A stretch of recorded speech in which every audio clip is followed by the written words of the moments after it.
What's going on, guys? This is Chris Weidman. I appreciate you checking out my channel and the latest episode of my podcast, Won't Back Down. I've got a great show planned for today, but before we begin, let me tell you about our show's presenting sponsor, BioXcellerator. BioXcellerator is the world leader in stem cell therapy and regenerative medical research. Through the use of their powerful golden stem cells, they help patients heal from joint and orthopedic injuries, autoimmune disorders, spine and disc damage, and neurological trauma. I recently just got back from Medellin, Colombia, and it was such an amazing experience. First-class experience between the staff, the stem cells, the hyperbaric chambers, the massage therapists. It really was an amazing wellness trip for me, and I'm excited to get all my joints back to brand new. I highly recommend it to all the athletes out there. Anybody who have any injuries or autoimmune disorders, please check them out. They are truly working wonders out of Medellin, Colombia at BioXcellerator. Thanks again to BioXcellerator for helping me create this show, Won't Back Down, which is also available on Spotify, wherever you get your podcasts. Matt Serra, one and only Matt Serra, here on the Won't Back Down podcast. I can't believe it. How we doing? I'm so excited to be there talking with you. Because you know why? I don't know how long this thing goes, but I get to just sit down and talk to you. And we don't hang out as much because you moved away. I know. It's crazy. For a guy like for us to always be around each other for years, literally since I started MMA, you were the first gym I walked through, which was in 2000. I think I came into your gym in 2007, 2008. So from that, how long has it been? So it's 2021. So it's 13 years, almost 13 years later. I've seen you all the time, we get to see each other all the time. And then out of nowhere, I move and I break my leg and I haven't seen you. It was like 7 or 8 months before I had seen you when I just seen you last weekend at the Ring of Combat in Jersey. That was fun though. Which is crazy. It was fun to see everybody. And I had such a good time. I felt like I was fanning out, just trying to, because when you leave and you're gone for that long, even the people I wasn't even talking to that much that I would see in the gym all the time, you don't realize how much you miss them until I'm like, wow, I haven't seen him in forever. I haven't seen this guy in forever. It was nice to just see everybody again. It's crazy because you talk about when you first came in, it's like now you think about back then and now you think about us now. And now we got families and everything. Back then, neither of us had kids. Right? You know what I mean? So I don't know. That's strange. Like it's like a time warp. All of a sudden, like with dads and husbands. Yeah, we like all grew up. We just grew up together. And exactly doing what we love. Like it's really crazy. We're so lucky, man. We are lucky. We are lucky. Are you doing any more acting? Or do you have any more of that planned in the future? Or no? Or do you or no? Yeah, no. I have none of it planned. If someone comes to me with a part, I'm jumping in. Rory Karp put me in his film. Me and Aljamain in his movie, his first movie he's doing. Did you know he's doing a movie? Yeah, I heard about it. I heard it's called what is it? I heard it's called Straight to Redbox. I'm only fucking around. No, seriously. What is it called? I don't know. I don't know the name of it, but but Rory is good. He's a good producer. No, first of all, Rory's awesome. I like to break balls. For people that don't know, Rory, what the fuck's his last name? How do you pronounce his last name? Karp. Yeah. Rory is the producer or director. What is he? I think he's the producer, maybe. I don't know. What am I, a fucking idiot? I think he's a producer. Of Dana White looking for a fight. Yes. So I've been dealing with Rory for a long time. And that's why I'm breaking his balls. I'm sure whatever the movie he's putting out, because I know Dean Thomas is in it. Yeah. And, I don't know why Ray Longo's not in it. I don't know why you're not in it. Why are you not doing any movies? Because I don't want to do more. I'm the only guy out there that wants to do less. I might be there with you. Like you said, dude, we're living the dream, man. The only other job I would like to do, and I think I told you this already, and it's funny, I have a meeting with with an agent from WME about the voiceover work. I told you this, Weidman. I did the voiceover commercial thing for the P3 protein. Oh, that's right. Yes. I did something else with Tyron Woodley that I never got produced or whatever, but he did look. It was going to be the lead into his song of In and Out of Love. and it had me kind of talking to him. So anyway, when I did that thing for the P3 protein, I read like a line for Valjo, and I was in and out of a booth over here in Melville in Long Island, a few towns away. I went to the studio. I went in the thing. I didn't even memorize it. I read the paragraph 3 times. I go, that's all we need. I go, holy shit, I found my 4th job. I went to Weidman. Dude, listen, let's be honest. Look at you and look at me. You could be the next action hero. You could be the next Arnold Schwarzenegger, Bruce Willis. You could be like the next action star. There's not many, and listen, there's not many action stars under round 5, 6. It's not happening. I'm not going to be a movie star. But with this voice, I don't know. It could be, I could maybe do something with it. Listen, I don't know. I don't know about today's. Well, I agree with you. You could do anything you want. You are one of the most talented people I know. Not to be up in your nuts, but you are. You're the quickest witted person I know. Like, if I had to pick one person not to have an argument with, it would be you, because immediately I know I'm done. You know what? I have to put my wife above you. It's just because she beats my ass on a daily basis. We all know nobody's winning that argument. And that goes for anybody's way. I'm with you. Right? There's nothing you can do, right? Even you're done. You know, I've been married 14 years now, man. Ain't that crazy? I was just talking about that. And I've been with my wife even longer than that. So, you know, you get, I think with the marriage thing is, and I talk about this with my wife a lot, it's not about like not fighting. It's about how quick you can make up. You don't want to go to bed angry. Don't you agree with that as a married man? Yeah. It's the worst. It eats you up, man. Going to bed angry is a rough one. I agree. You know? But, you know, everything's good on my home front. But you know what, Weidman? You were so damn, back to your acting. When I seen you on the Kevin can wait. Yep. Kevin. Wait. I always get me if it's you always say Kevin can't wait. But he can wait. Kevin can wait. Yeah. Listen, you were so good on that as the like the dashing cop, like the hero partner to the who was jealous of you again? It was Kevin that was jealous. Kevin James was jealous of me. It was Adam Sandler was my partner. That was so yeah. I mean, I was the new partner. Kevin James and Adam Sandler were partners for years. And then I was the new guy coming in. Kevin James had retired, and now he was jealous of me and my relationship with Adam Sandler as like partners. It's fantastic. It was fantastic. I agree. I love doing that, but I will say, like, I agree. I actually do. I am a very big critic of myself, but I will say I do think I did good on that. But I will say I was nursed. I was taken care of. They gave me an acting job, you know, character that was perfect for me. 1, 2. I was able to be open and honest about how badly I suck at acting and how much I would need to learn from them. You know, and they were so cool. Like Adam Sandler and Kevin James. Well, Kevin James, I already knew, we were friends. So I was cool about sucking around him and not being afraid to, you know, be honest about that. Adam Sandler comes in, he flies in, and, you know, this guy's been famous for 30 years. He's one of the best actors around. And I'm like, this guy's going to hate me. He's probably looking at me like, why would I be wasting my time acting with this guy, you know? And he was so cool. He was one of the most down-to-earth dudes I've ever met. Like, right away, he was nervous. He was nervous because I guess he hadn't done a sitcom in like 20 years where you're doing it in front of a live audience. And he didn't really know his lines. So he was panicking. And then, but like going back to on set, when we were on set, because them two are so comfortable acting on camera, because that's basically what makes a good actor. Someone who could like talk like me and you are talking now, but on camera, you know, and just make it like it's normal. Yeah. They were so comfortable, it made me comfortable. And it just, it felt chill. You got to memorize those lines, though. It's so hard. Yeah, that does not come easy for me. I think I have this disease where there is something out there. My sister told me she has it, and I think I have the same thing. If someone reads you, if you have like lines you have to read, and then you take your eyes off of it, and you have to read it verbatim of what you just read, and you have it memorized. I can't do it. I always have to change 1 or 2 words in there on accident. I'm not doing it on purpose. It's just on accident. I can't say exactly what was written down. Quentin Tarantino wouldn't want you in one of his films then, because he's big on his dialogue. I know. Well, the director is set. Some guys like to say, you know, work with it and add your own flair. Other people are like, yo, I wrote this fucking line. I want that.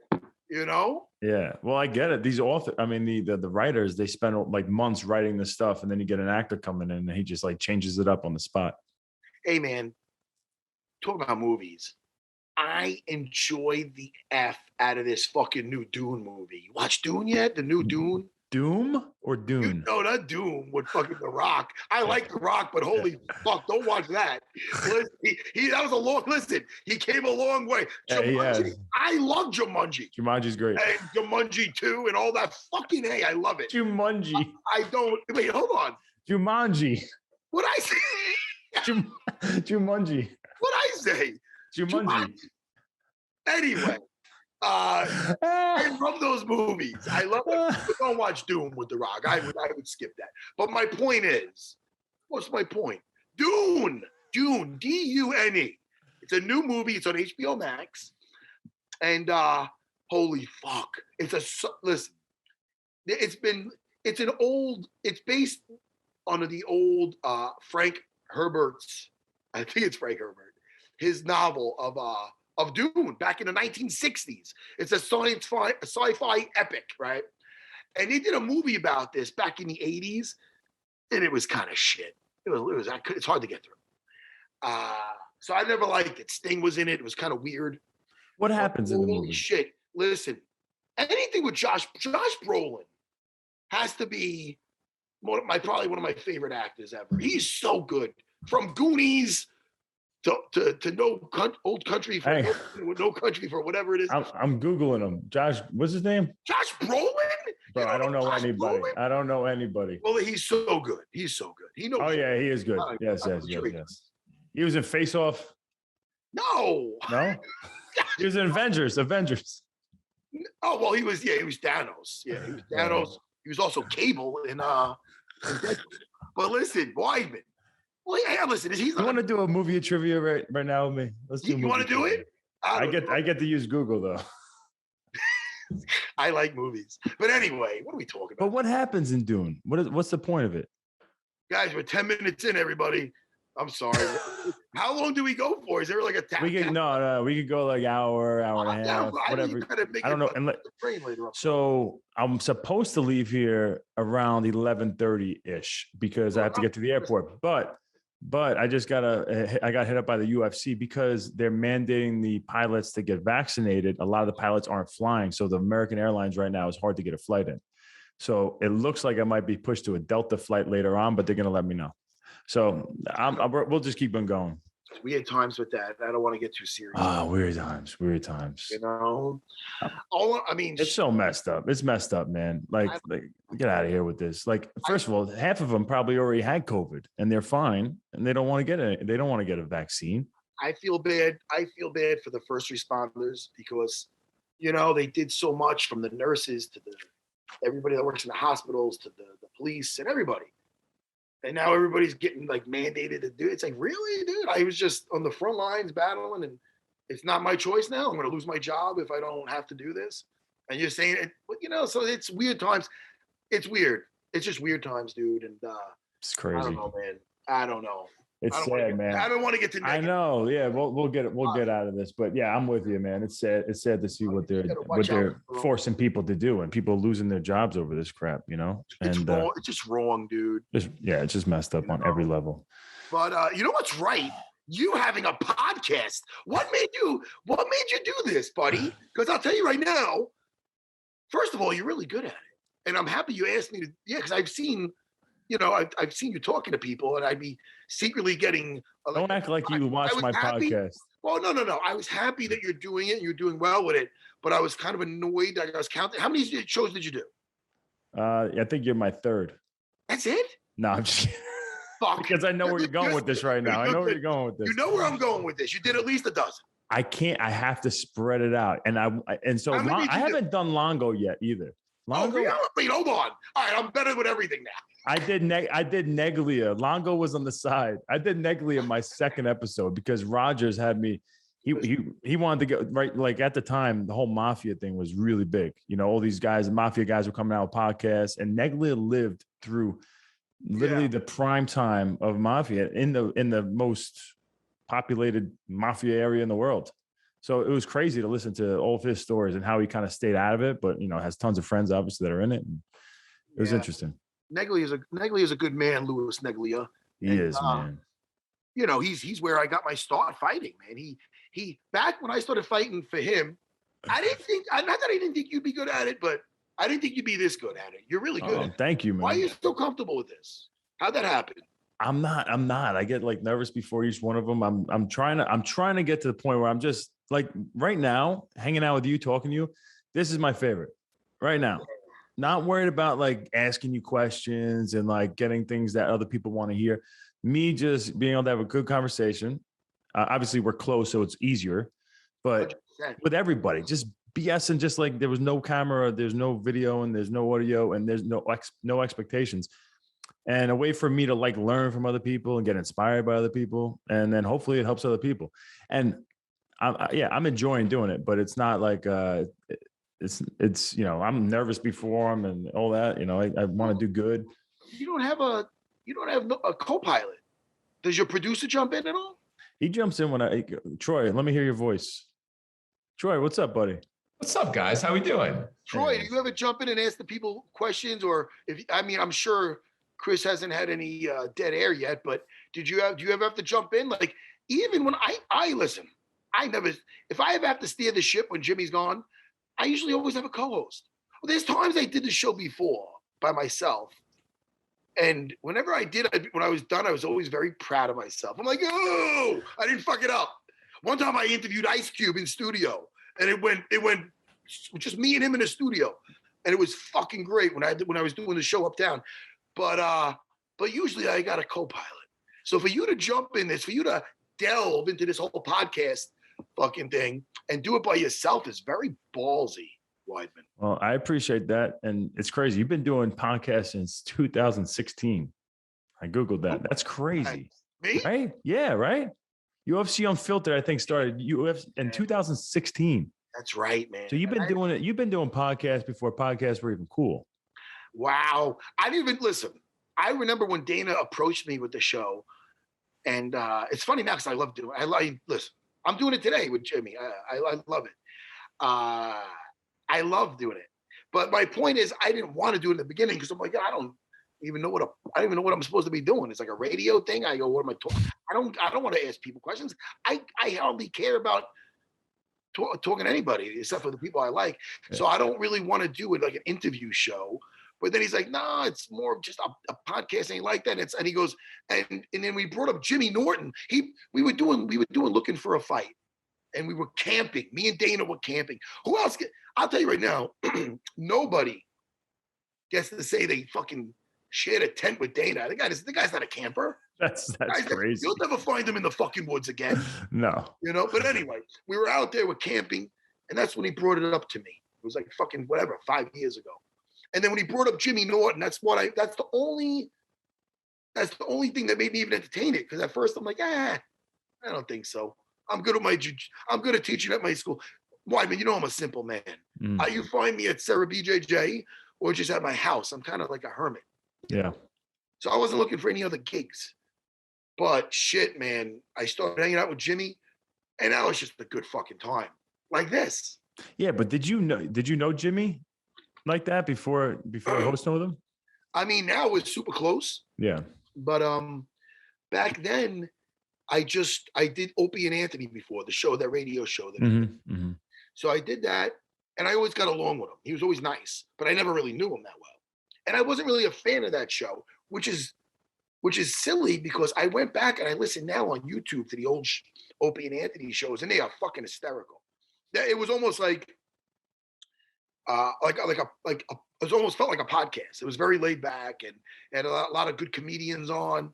And I'm like a fan of the show now, but you know, I wasn't, you know, me and Jimmy were just, I knew him from seeing him on there. And then I ran into him in Vegas a couple of times at a couple of events, and he was always pleasant. So I go, all right, man, let me try this out. You know? Yeah. He is perfect, man, because he's a comedian, obviously, so he's funny, but he's just a good dude. Like, he's a good-hearted dude, and he loves MMA, and he doesn't talk with like this. He doesn't think he knows it all, you know, at all. Oh, no. But he loves it, you know. And then he's got a guy like you who knows it all, and you guys work perfect together. Man, it's such a fun show. And I love, like, sometimes we have a third co-host too. Like me and Jimmy, I mean, I don't know. I think we get along fucking fantastic. Like we're really good. He's as honest as they get. Like, right? There's nobody more honest. He's so honest, and he's just so fucking funny. He's so funny. And sometimes we'll have a third mic with, like, we had Phoenix Carnivale on yesterday. She's always fun. Yeah, she's great. Like man. a little cousin or something. I know her such a long time. And also Dean Thomas is our third mic sometimes. And I love when Dean Thomas is on, because Dean Thomas is a character. You know what I mean? He's a guy that I became really close with also. He's talented with acting and stuff. He could play different parts, right? He's a guy that's, like, got his toes dipped in everything, man. He likes to do the improv, which I goof on him about, because it's fucking this. It's I can't watch improv. Man, I'm a plant. Shut up, Dean Thomas. You're not a plant. Listen, I don't like the fucking improv. I don't like it. But anyway, I've never even seen it. He does everything, dog. Dude, you know what? Once you see it, you can't unsee it. So don't. Where do you see that? Where do you see it? Where do you see improv? You just. Dude, I don't see it, but I've seen clips of him doing it, and it just makes me want to run into traffic. So I tell him to stick to the other stuff. He does, but I see Dean Thomas taking over, man. He's doing the fight analyst shit, like he's everywhere now with his sweaters. Yeah. Dean Thomas is a good man, and he's got a good sense of humor. He can take me attacking him, and he just comes back at it. He's so stupid, Matt Serra. Yeah. Like, Dean Thomas is funny. I love doing the show with him. Like, I'm going to Denver in a couple of weeks. Excuse me. Is that for looking for a fight? Yeah. And God bless you. And that's gonna be fun. What are you guys doing? Oh, you can't probably say it. Oh, you know what I find out? Pretty much just like when I do my podcast, I find out when I fucking sign in. Oh, really? Hey, Weidman, guess who I'm having on my podcast later? Oh. I get along with everybody. You think I'm gonna get along with Colby Covington? I don't think that's going to be interesting. I don't know. The guy's called me a meatball before. Oh, he's called you out. He said stuff about you before. Oh, 100%. I forget what he says, but he just. But you know what? He is literally just a character. He's a made up character. He is. I heard he's like not like that at all. I know. I'm gonna try to break down the fourth wall. What? I'm going to try to break down the fourth wall and kill him with kindness. Yeah. How do you handle that? Because you don't like disrespect, like, you have to call it out. It's in you. It's been in you since you're probably a young kid, right? Like someone disrespects you have to deal with the situation at hand, right? Like, so funny, right? We know each other so well. Yeah, I can't. But now, I think now you're in a game where you kind of have to, play the game, right? A little bit. Well, listen, I'll have fun with him because I know he's silly, what I mean? And he's like, listen, the guy's good at what he does. He's a good fighter, but we all know the guy dick tucks in public. Like he's the king of the dick tuck. Like he's really good, but when he's in, like, you see him backstage and the guy's like, you see Jorge Masvidal and him go, yo man, you see him fucking just chewing his gum, looking away. So the guys don't eat dick tuck. So I've seen it a couple times. When he calls me a meatball, I'm not gonna be like, oh, why you? Oh my God! Shut up, you fucking corny bastard. I think I've seen you respond to it the one day, right? You did a podcast about it already, right? What's so funny, man? I do all these podcasts, and just like we're doing this now, if someone's gonna go, yo, man, I heard what you said about something on the podcast, I'll be like, wow, what did I say? Because we're really just having a conversation.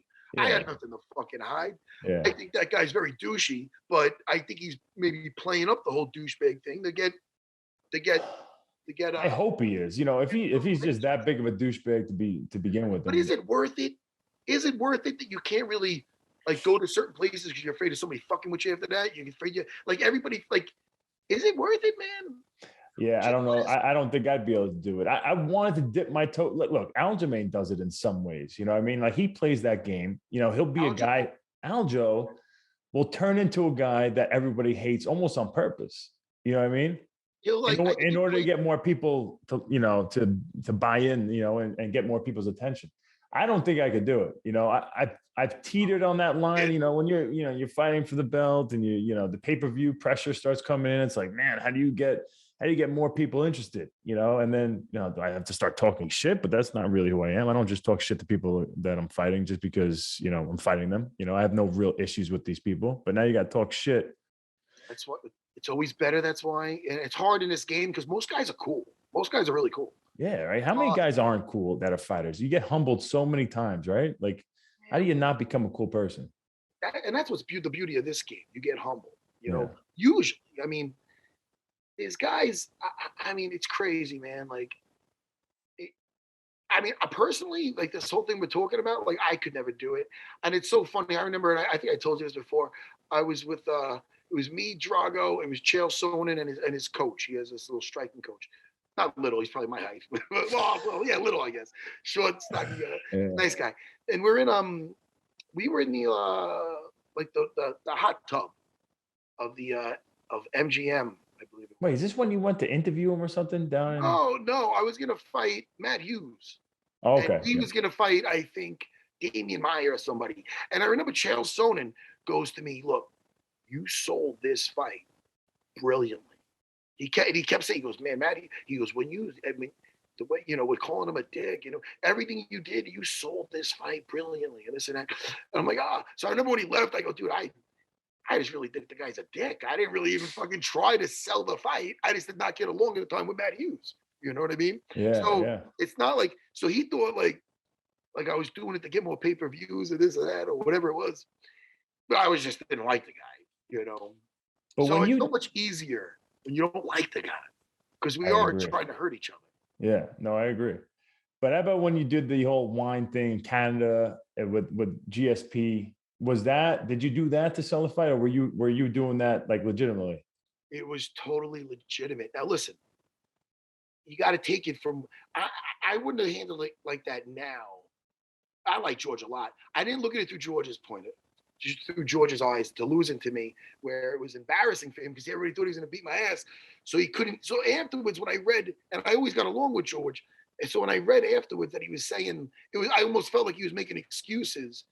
So I just went on the attack, and I was like, guys, everybody was thinking I was going to go walk to my doom, and I pulled this thing off, and now you're making excuses like you weren't like So I started telling him, and when I started doing the Frenchie thing, it was right after like Talladega Nights. So I was like, if you ever saw Talladega Nights with Will Ferrell. Oh, yeah. Yeah. So I was doing a thing with that, like, go sip your red wine, Frenchie, because he's from Montreal. Yeah.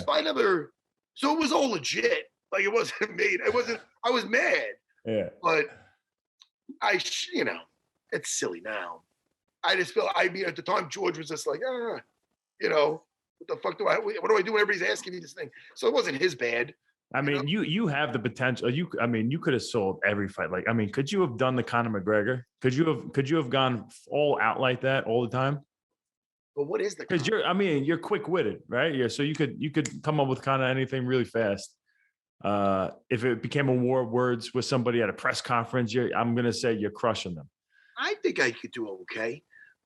You know what's weird, man? Did you ever think back though, after seeing Conor and his success and just eating people up with his words and getting so popular, making all his money? Did you think like, oh man, I probably had the talent to do something similar to that? It's funny that you're saying that because everybody, I don't. This is what's weird about like just society. I feel, or maybe it's just weird about me. I'm not anti-money. I want to make enough money to live the way I want to live, to have my family live the way they want to live and be comfortable. I mean, that's what I want. But I'm not obsessed with it where, like, I don't know, like, what happened where everybody's just like, man, well, Conor could, like, Conor, for example, look at some of the stuff he's saying, and whether it's in some kind of, drunken or otherwise haze of whatever he's throwing out these tweets, the way he's disrespecting people and the way he acts. He just punched that DJ. He punched an old man in a fucking coffee, in a not a coffee shop, in a fucking bar pub. I mean, he smacked an official over at Bellator. He mushed this guy's face, and when he was up on the thing, when he was doing the wrong thing. Why does this guy get so many passes? Well, look what he brings in with the money. Look at the fucking Lamborghini yacht or whatever the fuck he's got. I don't even know what the fuck that is. But why? So that's okay? Like, it's okay to be like like just like a fucking piece of shit, like of a person to people. Like, and listen, man, like Weidman, like, is that what you want to like aspire to be? Is that I wouldn't change a fucking thing. Like if I could, of course there's no, everybody wants more money, but as far as my quality of life, I wouldn't change first of all, you couldn't pay me to go on a fucking yacht. I don't like the ocean. I'm weird. Dude, I don't want to go in the ocean. I don't want to go on a cruise. I don't want to go on somebody else. It might be like, oh, look, a sunset on a yacht. I don't know, man. It's not me. I'd rather go to my jiu-jitsu school and hang out, laugh, maybe pass a guard, take a Kimura, I don't know, pull a sweep off, have fun, teach my kids some martial arts, come home, I'm with my kids, I'm playing VR, I'm talking to you, I'm doing my podcast, I'm hanging out with my family. I don't know. I have a good quality of life. Why should I be respected more if I fucking got it? I mean, I respect what that dude did when he came from nothing and he built something up and now he's got more money than everybody. But I don't respect how the motherfucker's acting. And I don't think, cute dog, by the way. What a cute dog. Thank you. But, why should that? It's like, I don't know, man. Like, I think everybody's looking at things the wrong way. Because I'll tell you what, right now, in both years, in 50 years, 60 years from now, we'll both be dead. All of us, or whatever it was, how many years. And then you're not taking any of this shit, will you? So everybody will look back and go, man, that guy made a lot of money, but what a fucking douchebag. Or they'll be like, oh, man, this guy went away. But shit, man, he helped out this one, that one. He did a lot for my kid. Man, he showed up at this tournament. I don't know, man. He'll be remembered as a good dude. Is it me? I don't know. What do you think? No, I think you summed that up perfect. I just don't know. Like, you got kids, you got people who look up to you. How do you explain this to your kids? The way you're acting, punching this old guy in the face, then the DJ, it doesn't stop. Oh, I'm sorry to this guy. Then I'm sorry to that guy, then, I'm saying this about Khabib's dad and so Khabib's mom and then this about Poirier's wife. And he has gone as low as you could possibly go. When it comes to dirtbag status, he has hit the lowest of the low. He actually just kind of attacked me and, and not to make it all about me, but he just put up some meme thing. I guess, it's a picture of me face down after I broke my leg, Anderson Silva with him screaming in pain when he broke his leg. And then it's a picture of Conor McGregor, his leg's broken. He's talking to Joe Rogan and he writes something like, it's not about what happens to you in life. It's about how you deal with it moving forward. And it's kind of like a slap in the face to me and Anderson Silva. Like he's handling it. He handled pain and adversity in that moment better than we did. And it's like, bro. You know what? Listen, the thing about Conor, and as talented as he is, and he is talented, he also, there's things that he did that you didn't do. And that's also, when the going gets rough, dude, that's when you show who the fuck you are. It's all, he's super talented. So when he's piecing somebody up, he'll continue to piece them up. And he could do it. He could do it sometimes both brutally and beautifully because he's that talented. Great. But when the shit, dude, and I'm not bringing up negative shit, you could have fucking tapped out after the first fucking few strikes when things weren't going straight with going right your way with Luke Rockhold mounted on. Yeah. You could have said, you know what? I'm here. I'm mounted. I'm having a hard fucking time. I can get at. No. You could have gave your back and got strangled. No. The ref jumped in. There's other times. Dude, we all been in it. We all been in it when it's not going our way. And it's easy to just cover up a little more and it's over or do that. But we don't. When the shit gets rough for Conor, he gets the fuck out of Dodge. He did it well with Khabib until like he was hanging in there. And then he's like, you know what? You got my neck. He wasn't saying, if I just get out of this fucking thing, I'm going to eat your soul. Yeah. No. Yeah. You know what I'm saying? So, and the same thing whenever a limb was in jeopardy in a fight. All his losses pretty much are when he's saying uncle. So besides the one where he broke his leg. So I don't know. I respect his abilities, but we're all human, dude. Look at the way you say, like when you met like Adam Sandler or this and that. I think now, there's so many people out there like that when they meet you, Chris. They meet you and you've never changed. You've always been. And what happens is when you're a nice guy and you get that kind of respect or popularity. It like with myself, like if I'm out with my family or this and that, I'm never just like get away. I'm always just like, oh man, thank you. I appreciate that. And like I've always seen the way you dealt with people. And I'm telling you, you don't put yourself above somebody, and there's people out there that do, and Connor's one of them.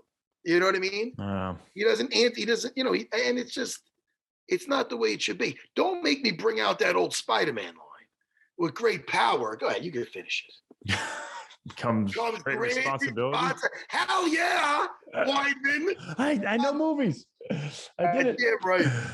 But I don't know, man. Gosh. So I think people look at things different, differently. So if that's your end game is how much can I get before I die, and that's cool. That's your thing. But you start calm as a bitch, man. I don't think you should be treating people the way certain people treat people. Yeah. I mean, at the end of the day, everything slows down no matter how much money you have. Like when I beat Anderson Silva, I won the championship, became world champ, right? Accomplished a huge goal. I worked for so long, and it never happened. It finally happened. But at the end of the day, you look yourself in the mirror, you're the same guy. You got to look at yourself in the mirror every single day. So if you start selling yourself out, just selling your soul, how do you move on from that? How do you look at yourself in the mirror again? Dude, I mean, listen, I gotta be me. I gotta be me. Listen, Wyman, we have fun. Listen, I'm telling you what, if I had like millions of dollars in the bank, I don't think I'm changing much of what the fuck I'm doing every day. What do you do? What the fuck do you do? Buy more Rolexes. What do you? I got a rubber Spider-Man bracelet on. I don't fucking wear. My kids got it. My daughter has the same one. But like, I don't even wear the chains, man. I don't wear nothing. I'm not that kind of Guido. I'm well that. I mean, Rev Gear sent me a new gi. I'm excited about that later. Life is simple, man. Me and Longo figured that shit out ages ago. Yeah. I mean, I remember just being with Longo like when I was in my 20s. And Longo was probably still around 50. I'm only fucking around. Longo was like, Longo's not that old. But I remember just being like, yo, I wish we could just do this the rest of our lives. And we're pretty much doing that. Yeah. Longo's another one. He keeps it very simple. He makes money. He just pushes it away. He's other than his Rolex, that one nice Rolex that he got, how many years ago. He's always driving like he doesn't, Jaguar or something. And he's got a Jaguar or the Caddy, but he keeps things simple, and that, I mean, what's the point of just keep buying more things and more things? You're just going to be more unhappy. Right. You got that down, bro. You got your jiu-jitsu school you love. You got your fighters that you love. You got your family that you love. You got your podcast. I mean, what else? You're happy. What else? I mean, I told you that voiceover work is something else I'd be excited about. I want to do something I'm excited about. I have a simple recipe. For just, I'm not saying for success, but I'll say for my success it's when I'm having fun, usually people are having fun. Like my school, and the same can be said for yours, is the atmosphere is as important as anything you're doing there. Like if you're going in there and everybody's a bunch of douchebags and they're taking everybody in legs hard, or it's got a wrong kind of vibe. That's not a place I'd want to be. Like, dude, I love being at my school. I'll tell you right now, my three girls are training, my wife. It's a good time, man. There's music on. And the same thing I can say for my podcast. If me and Jimmy are literally having fun, you're having fun with with Dana White looking for a fight. We are breaking balls. I don't even know what we're filming. I forget the camera's on.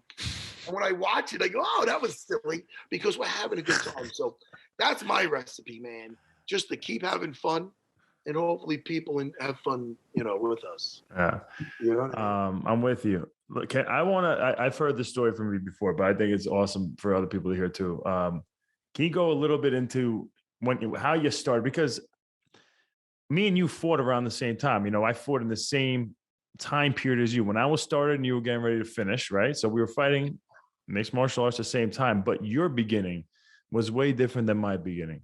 The way MMA was looked at, the way it was kind of still one art versus the other art, right? It was still like, you become a Brazilian Jiu-Jitsu guy. You weren't really into the striking thing. It was, you were flirting with those times. What was that all like starting out for you?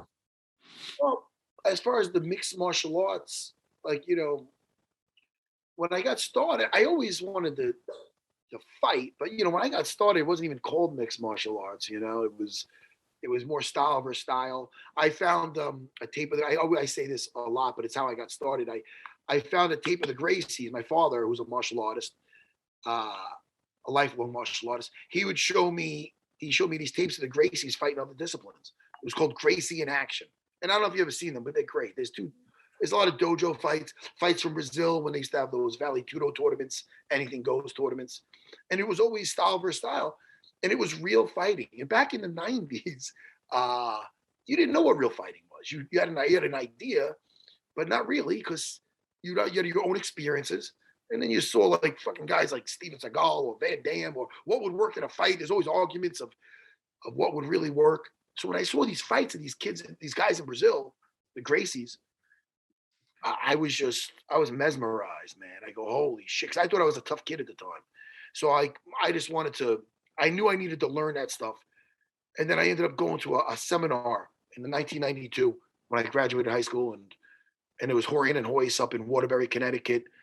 And I fell in love with it. I up until then, martial arts, like everything was, even if it was like some practical stuff, but there was a lot of forms and stuff like that, which they're cool, I guess. Stephen Wonder. I don't want to upset Stephen Wonderboy because I know he loves forms. I don't want a problem with his father. Kids are going to start leaving the school. But listen, it wasn't for me, a lot of these forms and stuff, and I wasn't into it. My father did Wing Chun Kung Fu. We would do a lot of trapping drills, and then I get into a fight. I hit a guy with a chain punch, and then end up tackling him because I did a season of wrestling when I was in that. So when I seen these Gracies fighting, I'm like, yo, man, I have to learn that stuff. And then I did the seminar, and then the UFC came out, and right after that, I met up with Renzo. He came to the city, and Wait, so how did you meet up with Renzo? How'd that? Well, Craig Kukuk, his American business partner, who was taught by the Gracies in Torrance, Horian, Hoist. He went to Brazil, trained with Elio Gracie and Hoyler. He was the first American to get a black belt in Brazilian Jiu-Jitsu. This Craig Kukuk. And who did he get his from? From Horian and Hoist, and I think he got it actually from Elio and Hoyler in Brazil, but he was the first guy to do it, And so when he got that black belt, the Gracies kicked him out.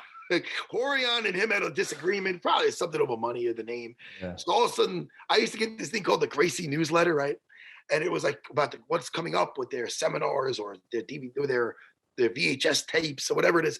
So they announced him being a black belt and that he'd be moving to the East Coast to spread the Gracie Jiu-Jitsu. And then the next newsletter, like, nah, we're taking that shit back. So I'm like, wait, they couldn't just take the guy's skills away. You know what I mean? Yeah. So I didn't know what the disagreement was about, but I found out the dude was teaching in Manhattan in the village over at Oishi's Judo Club, dojo. So I found out one day a week, and I was like 19 or whatever I was, 20. And I ended up just taking the city, train to the city, and one day a week I would learn some stuff from him.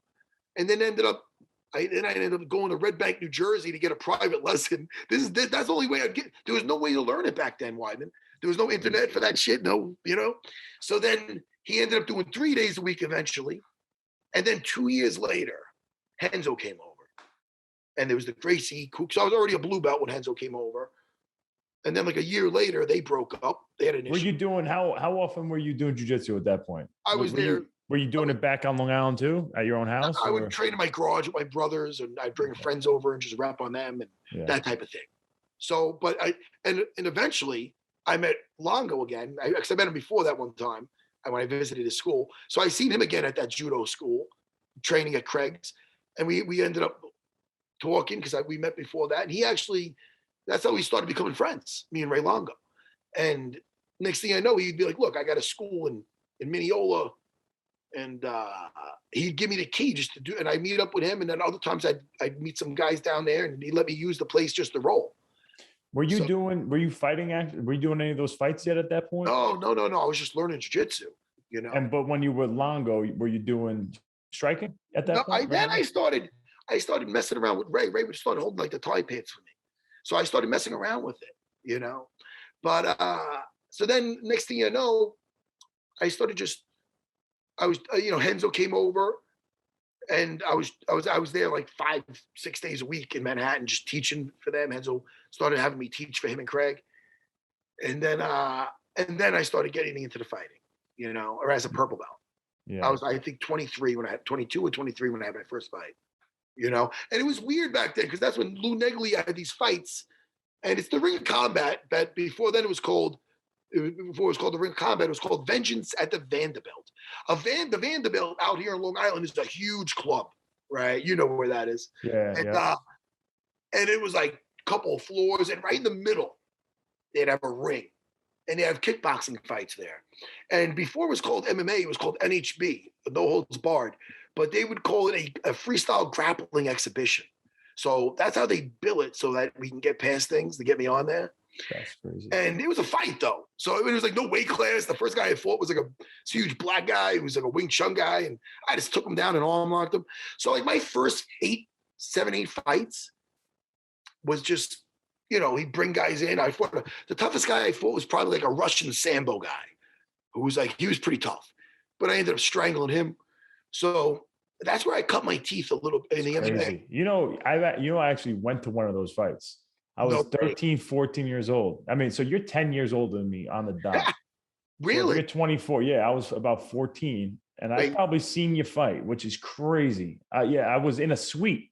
One of my dad's friends, I guess, was into like boxing or kickboxing. One of my uncle's friends. I don't know. I don't remember how I got there, but I remember being there. And that scene was crazy. It was crazy. It was insane. Everybody was out of their mind. Everybody was drinking, going crazy. And like every fight was like a little bit different rule set, right? It was like kickboxing and then, something else and MMA, but they called it something different. MMA, they called it either NHB exhibition or a freestyle grappling exhibition, but it was MMA. We were punching and doing everything. So, but back then, again, I was fighting. Besides that Sambo guy, I fought some tough guys, but they just didn't know the floor. The Sambo guy did. He whizzed me down, and I got to show some stuff. It was that's cool. His name was Kamzat, actually. That was funny. Oh, really? Yeah. Chimiev. That was a fun one. Not that guy. That guy's a stud. He's good. But yeah, man. So that's where I cut my teeth on the Lou Neglia's banner over there. But it was ages ago. Shit. That is crazy. And then how did you go from there? So it was your friendship with Longo started getting tighter, I guess. You started focusing on stand up at some point. Yeah, I started doing stand up, but it was weird with me, man, because as a kid, I knew I had power. Because I laid some people out in like street fights, but also I fought a tough man. Which we're gonna get into. Don't let me forget. When I was 18, I fought a tough man contest at the Palladium in Manhattan, and busted my jaw in that thing. Ooh. I showed you. Stop it! Oh my gosh. Yeah. But I fought 3. Mr. T was the referee. And Mr. T was the referee. Yeah. Are you serious? Yeah, 100%. 100%. That's crazy. And I won 2 fights, knocked 2 guys out, laid them out after battling. And my 3rd fight, I was already fucked up because I fought this tough Irish guy from Jersey, the 2nd one. And we were battling. And I never sparred before, Chris. I never sparred in my life. Crazy. My buddy Jim McCluskey at the time was a boxer, and he went with me there. He goes, Matt, and it was all heavyweights, 175 and up. And they announced me as the weightlifting pizza boy from Long Island. It was funny. Stop. Yeah, guys, pizzas, So my buddy who used to box, he goes, Matt, he was just, instead of like this, just stand like this so you're less of a target. You're not wide. Yeah. I don't know. And I was just throwing. But then I had to go from that mentality. So to the Gracie Jiu-Jitsu at the time was, especially those earlier UFCs, the striking was looked down upon, especially exchanging. So it was like, use your strikes to close the distance, never exchange. Because the odds would be, even if you're a better fighter, the guy could land on you. You want to get the fight to the floor and you want to get mounted. And that was like getting like drilled into my head. And I actually, so my you seen like, I had to do on the job training with my stand-up. Like, so if you watch my stand-up with my Shoney Carter fight, well, you can just say that even for the second one, where I wasn't like committing to it. I was just still had that philosophy of having to get a guy down. It was hard to unlearn that, like, because I was like, it got me good at getting to the clinch and getting like closing the distance without getting hit. Because I spent years doing that. But for me to actually get the success I had in my 30s after the Ultimate Fighter, what I did with George, Frank Trigg, even smacking around Mac Hughes at the time. The Lytle fight. The Lytle fight was the second Lytle fight. I know you didn't get the win, but that I got a little carried away. I landed some good ones, but Lytle's got a chin of granite, and I could have sprinkled in some. Well, I know you said you wanted to go in that fight. You wanted to put on a war, right? You wanted to. Yeah, I did. I think you wanted to get rid of that old mindset too. Like you stood and banged with probably one of the most dangerous stand-up dudes, and just boxed with them. There was no takedown attempts really, right? Not one. Yeah, I might have shot once just to add something in the last round, just to mix it up. But I remember I just got done knocking out. I knocked out Frank Trigg after I lost to Matt Hughes. But even in Matt Hughes, I did knock him down. And people were saying, "Oh, they hit you." No, my head hit his chin, but I hit him. Every time I knock a lot of guys down like that. Yeah. Like when they go to get me like in a Muay Thai clinch, my arm would just come up like, woo, woo, woo, and I'd get him. So like I remember connecting with Matt and knocking him down. So it gets you kind of like in love with that. So I remember being like, yo, and I landed some counters on Lytle that I think would have put other guys down. But you don't bank on somebody taking those shots. And in hindsight, I remember I was trying at that point in my career, I was trying to excite myself. Like I had a win over Chris already, but everybody said it was a boring fight. It was a strategic fight, and I needed to win that to win the Ultimate Fighter. But I wanted to just kind of at 37, I was 36 at the time. I go, look, man, I'm just gonna let it all fucking hang out. But in hindsight, it would have been fun to add in. You know, I mean, again, I'm removed from it now, but I would have definitely sprinkled in some different ways of laying to the legs and doing some different acts and maybe some takedowns. But, you know, it wasn't a cowardly fight. You know what I mean? No, I remember, obviously I was young, just watching you do your thing. I wasn't in the UFC or anything yet at that point, maybe just started fighting. And you told me you were going to pack, I think 2 pairs of sunglasses. Yeah. You knew you were going there, and you were like, you were going to come out with some damage. Like that was the plan. And I did. It's crazy. And you had a scar from it, right? Yeah, this one right here. There it is. You went there for war. Dr. Wilbur did me. I love that scar. I wish it was even more ingrained. It looks kind of cool. It was a crazy. That was from the headbutt in the first round. Me and Chris were throwing, and we connected heads. So I remember it was just like a vagina on my head. Wow, it was coming down, bro. That was. I went to your in-laws' house when you got back. Yeah, hung out. We had that was when we had the homemade pizzas and the wine. Ciro's Ciro, your father-in-law Ciro was the man. It was a crazy experience for me because at that point I was, I'm 26. I was, I had goals of being where you're at and what you've done, and to be a part, you bringing me in to even be a part of that was huge for me. Like it's things like that you were doing that was, I don't even know if you were thinking like you were doing anything special. You were just being a good dude. But like just empowers people, like it's such an empowering thing for people. When you get to be at Matt Serra's, in-laws house, eating and drinking, with the team, as he just went to war with Chris Lytle. It was crazy, crazy times, man. We had a good time, man. We had a really good time. Where are you training down there, man? I know you trained. I remember you trained with Lionheart a little bit.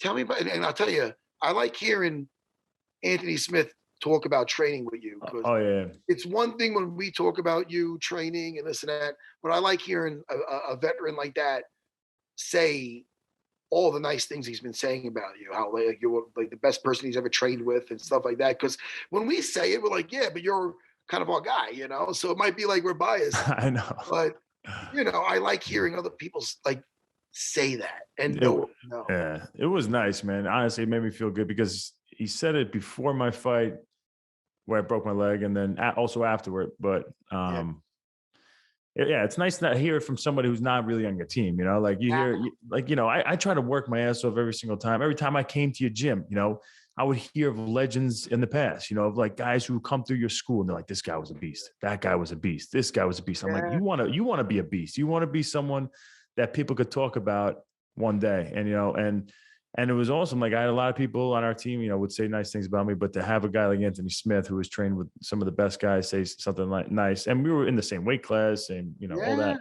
was really nice to hear and helps, give me a little confidence boost for sure. Did you ever sit back and look around? I mean, look where you are now with all you done, champion, defending your belt. And some of us never defended that shit. But anyway, listen, for all and everything you built, and because I've seen your whole journey, so I know how proud I am of you. But do you ever look back and say, man, I was in the house it feels like yesterday I was flooded with Marivi in the house in my parents' basement, and look what you built. Look at your house now. You'll probably fucking get lost in it. Excuse my language. And look at your dog. You got a beautiful family. You're known around the world. You go to Brazil. There's Chris Weidman. Do you ever look back and say, man, I mean, not just sniffing the roses, your story is still being written, but I'm doing okay for myself. Yeah. I don't do it that much, but I will say I've done it more now since I've been injured and stuff. I have time off. I don't, am I coming back? Am I not coming back? How's my leg going to respond? You don't know. Yeah. So you start thinking like, what happened with my career? How did I do? Because it's hard when you're just so goal oriented and you just focus on the next fight and what you need to accomplish. Yeah. You lose one, you need to win the next one. It's hard to like really stop and like, right, this is where I started. This is where I'm at now. Like, wow, I should be pretty, grateful. Like this is amazing because you feel like it's almost a weakness when you start sniffing those roses. Like now you're not going to be as motivated to continue. You want to still have that chip on your shoulder, right? Like you're still going forward. But I will say, I can't believe it, man. It's nuts. And I wasn't going to bring this up, but I mentioned I was doing a podcast with you and this Tom Lane, that kid who I cornered. He's a Long Island kid. When I went down to Atlantic City. Oh yeah, he's nice training kid out here, but he's a Long Island kid. Was at the gym all the time. At law. He did well. He won. Won his first fight and everything. But I was like, you have any questions for Matt? I'm going to go on the podcast with him. He goes, you got to ask him about that famous YouTube video. Because now he's a young up and comer. How did you know that Chris Weidman was the next champion coming up? Because you remember, and that gave me so much confidence. Like to have a champion like you say this on a YouTube video. So just to give most people probably haven't seen this famous YouTube video. This is not that famous unless you're from Long Island. It is. But call me Notre Dame after that. You did what was it? Was it one of the UFC not embedded? What was the old one? I know exactly what it was. We were pushing the car together and I was coming inside. I'm going to say it's when I was getting ready for my very last fight with Chris Lytle. It was either that or the Trig fight, because we were getting together for the Trig fight also. Yeah. I think it was the Chris Lytle fight. Mm-hmm. And I remember saying, we were doing a video blog for me. It's either Chris Lytle or Frank Trig, one of my last fights. Mm-hmm. But we were doing a video blog. My buddy Joe Fernandez was doing that for me back in the day. Oh, that's right, Joe Fernandez. Well, first got me in front of a camera, I guess, kind of thing. And I was just... those things were awesome too, bro. You had your car was a mess and you're kicking all the garbage out the car. 100%. You can't make that up. It was so funny. So we were at Longo's pushing a car. And I remember saying, I'm passing the torch. Now listen, I don't know what torch I had to pass. But I'm just saying that basically I was getting out of the game. But here's the future champion, Chris Weidman, future champ, I think. I would definitely said future champ. Yeah. We should actually play it. I don't know if YouTube will let you. Well, we could probably have the video guy. Make sure to pull that video up. That's a big difference right there, right? To the back. When I'm done, I'm passing the torch. I'm passing the torch. Look, the future. It's almost like, you save that type of thing for, people who are special. But it's like you see someone that's really working hard and really wants it, and has some talent.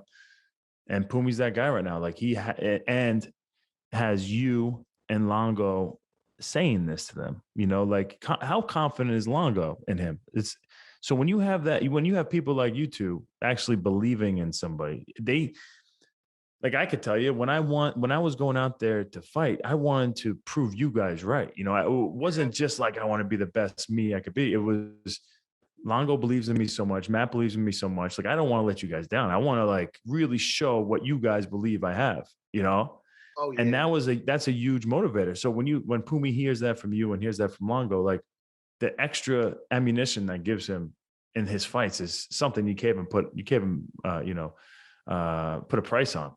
Well, listen, I think we have you're going to go to every school out there, every team, and they're all going to say that we're like a family and we're tight. And I'm not going to, and I feel that you develop that bond when you train with people. I'm going to say the only difference, and it's not because me and Longo are shitty businessmen, but why we're in this might be different than, I mean, I'm not saying I think a lot of, listen, I'm cool with all these other coaches, and a lot of them, I'm sure, get very tight and have the best interest in their fighters. But I'm not going to be jumping in anybody's corner. I don't really have a big financial interest in any of you guys. Don't get me wrong. You all been awesome, especially you. But you all been no. Listen, you all been generous, and it's very much appreciated. But that's 100% not why I'm doing it. Fuck no. Like, I'm not. When I wasn't in Aljo's corner that time, and he went to write me a check for just trying, fucking, I didn't take it. But that was a whole other thing. But my point is, I'm not going in anybody's corner that we don't like really respect and want to be there for, me and Longo. Like, I mean, I don't know. We don't have contracts with anybody, you guys. We never did. Because then it'd become something else. Then it'd become business. Mm-hmm. Which it is. We do handle business. It's business, but we're there for the right.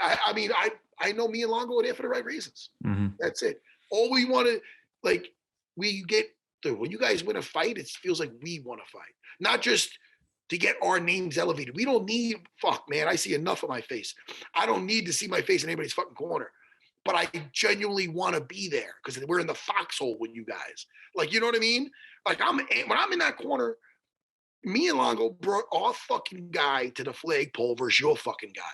And our guy's going to fuck your guy up by any means necessary. That's the zone I'm in. And that's it. I'm not making it out to be anything else than that.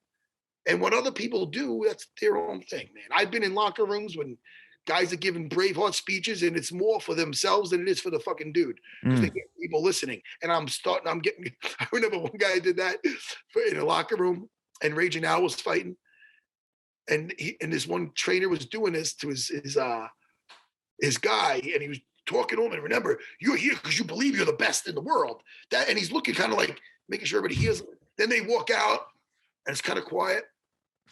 I go, Raging Al, and then I know we're thinking the same thing. I go, hey, Raging Al, I go, man, I got one in the chamber for you like that later. He goes, I'm so happy you guys don't do that. I'm so fucking happy that you along fucking Raging Al. He goes, I'm so happy you guys don't do that shit. Like, he was just so Raging Al is very low maintenance. Oh yeah. You know what I mean? I fucking love that. I'm so excited for him. Me too, man. You know? For everything that he's been through for this next fight, I'm so excited for him. This is huge. This is a big one, man. In Madison Square Garden, I think it's his first time in Madison Square Garden too, right? Yeah, the last time we were at Madison Square Garden, I believe it was all of us. My wife was there, and he was heckling Michael Rappaport. Wait, what was that? Was that the UFC event? Yeah. I wasn't there. Was that when Trump was there? Rappaport was giving Trump shit. That's right. I was behind me and my wife. And he goes, hey, Rappaport, it's your president too, Rappaport. And the guy's ignoring. Now, listen, Rappaport might be big on the phone. I don't know. The guy's always been nice to me. Yeah. But the guy's not turning around because he knows it's fucking Raging Al. And Raging Al, who's a sweetheart to us, people could think he can go go get your shine box on people. Yo. Yeah. Raging Al, he's got his name for a reason. He's the best, most quiet, cool dude there is. But if he gets ticked off about something, you can't stop him. He's a freaking animal. But I will say, even if he's surrounded by people that he respects and stuff like that, yeah, I mean, we could settle him down. He's the best. He's really just such a good dude. House eating pizza with me, my wife, and my kids and stuff. He's a great man. Marab, I'm happy for fucking. Oh my gosh. You get a better human being than Marab. Like, fuck. No. I think the answer is no. Yeah. I think everybody loves Marab. You can't not like him. I mean, he's just the guy is just he's a throwback. He's the type of guy that'll just do. I mean, they say guy who does anything for you, he'll just do anything. He's the heart of the team, dude. Everybody loves Marab. I agree. You know what I mean? He works harder than everybody. You know, he's the guy. He's going to do stuff that, you know, nobody else is doing. You know, he's a freaking workaholic, and he's always got a smile on his face. He's always a team player, loyal as could be. Hey, Weidman, remember when he first came over here, they had him hooked up with some fucking knuckleheads. Yep. I mean, I'm not naming names, but he got hooked up with some knuckleheads that were trying to basically use him as a meal ticket to get to. Yeah. His name was already mentioned, like Corleone, right? I don't know. Yeah. I don't know. But there's some fucking knuckleheads out there that, you know, whether the guys are punchy or not, you know, there's knuckleheads out there. But that guy was always nice to me. I don't want to hurt nobody's feelings.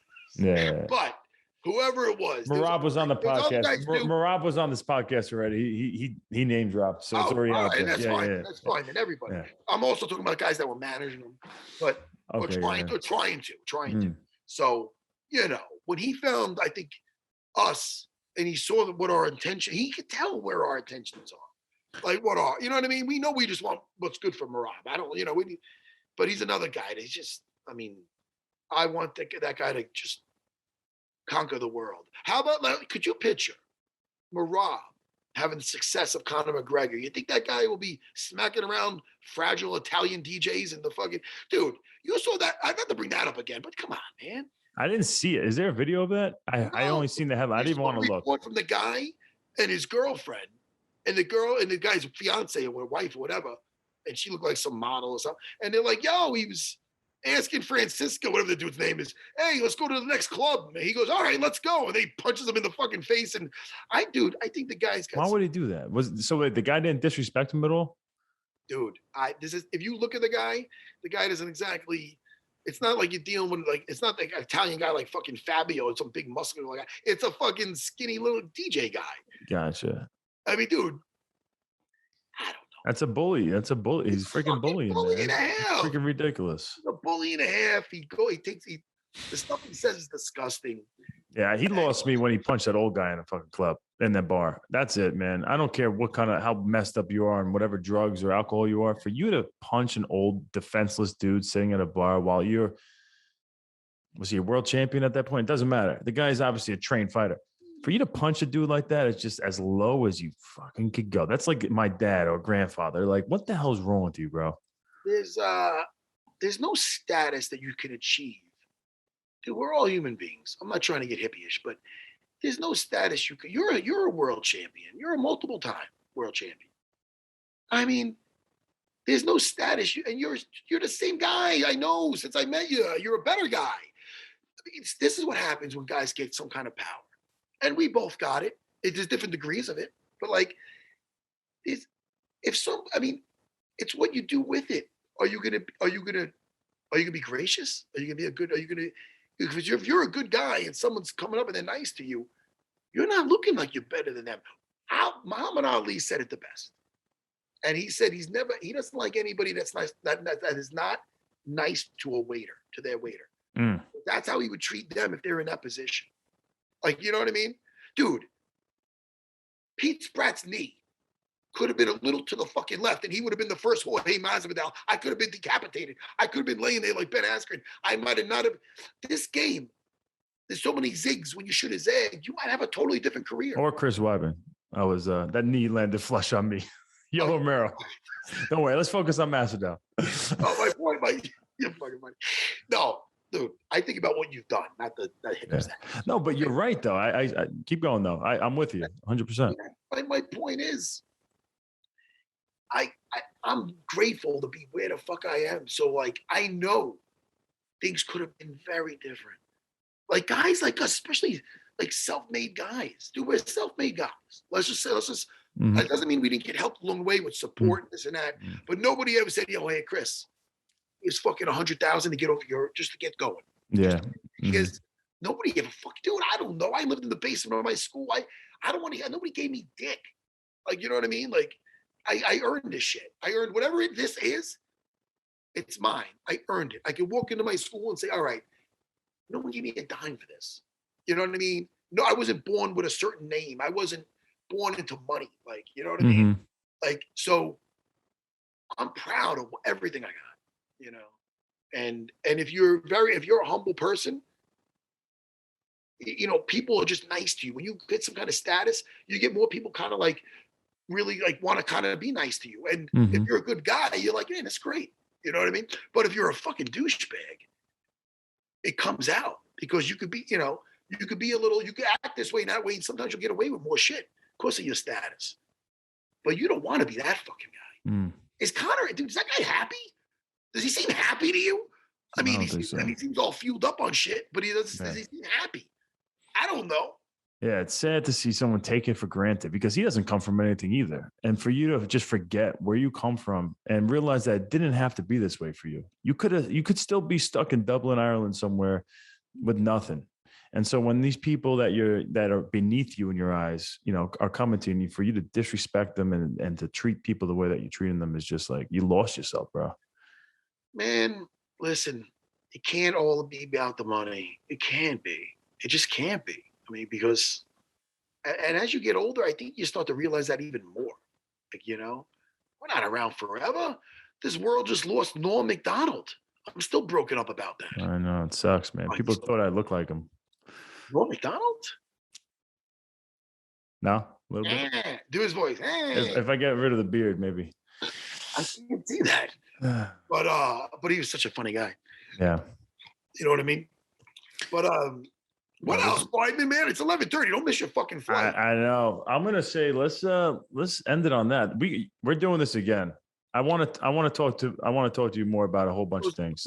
It goes by too fast. Because you got one of the craziest stories of anybody I know too, about everything that you've been through kind of coming up.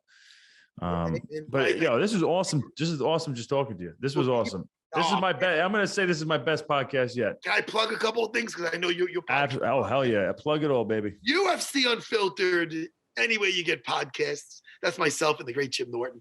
Dana White looking for a fight on YouTube. I know it gets millions of hits. It can get 1,000,001. Could you please watch that? And that's it. SarahBJJ.com. Let's go. Dude, Matt, you're the best. I'll see you when you're out here. I'll see you. I mean, when are you going out? Do you know when you're going to Manhattan yet? I'm still trying to get Longo and say, yo, when do we got to be in the city for Al? What's going on?